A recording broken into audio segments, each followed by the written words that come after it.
हमारा देश कैसा है? वैसा ही जैसा आप छोड़ के गए थे। यानी कि हम अभी भी अंग्रेजों के गुलाम हैं?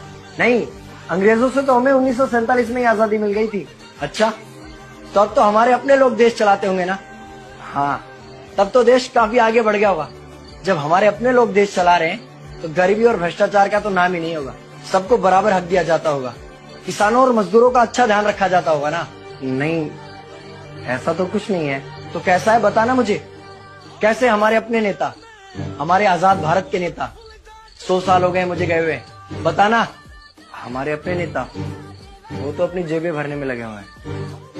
आने वाली 7 पीढ़ियों को नहीं बल्कि 700 पीढ़ियों को ना कमा कर खाना पड़े उस चीज के इंतजाम में लगे हुए हैं। तो तुम लोग क्या कर रहे हो और हमारे देश का युवा क्या कर रहा है? हम लोग तो इंस्टाग्राम पर रील्स देखने में बिजी हैं। यानी कि हमारी कुर्बानी का देश के लोगों पर कोई असर नहीं पड़ा। देश के लोगों में कोई देशभक्ति नहीं, कोई देश प्रेम नहीं।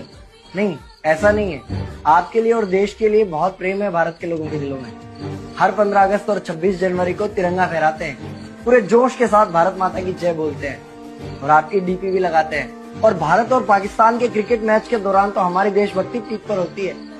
तुम इसे देशभक्ति समझते हो? तो फिर क्या है देशभक्ति? अगर तुम्हारी देशभक्ति समाज को सुधारने में, गरीबों को अच्छी शिक्षा या बराबर का हक नहीं दिलाती तो कोई काम की नहीं है तुम्हारी देशभक्ति। भ्रष्ट नेताओं और सरकार के खिलाफ आवाज उठाओ, लोगों को एकजुट करो। लेकिन अगर हमने सरकार के खिलाफ आवाज उठाई या नेताओं से सवाल पूछे तो हमें एंटी नेशनलिस्ट कहा जाएगा या हमें गद्दार करार दे दिया जाएगा। तो डरता है?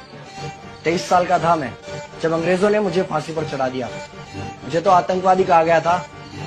अगर अब नहीं जागे तो ये देश सोता रहेगा। ये सरकारें, ये नेता देश को बेच खाएंगे। इस भ्रष्ट सरकारी तंत्र से लड़ो। देश को क्रांति की जरूरत है।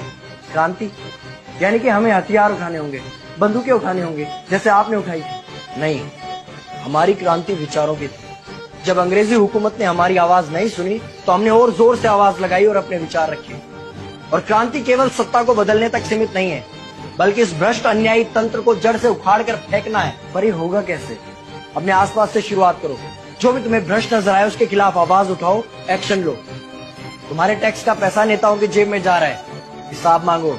अपने वोट का सही इस्तेमाल करो, लोगों को जागरूक करो और इस देश को आजाद करवाओ। इंकलाब जिंदाबाद, इंकलाब जिंदाबाद।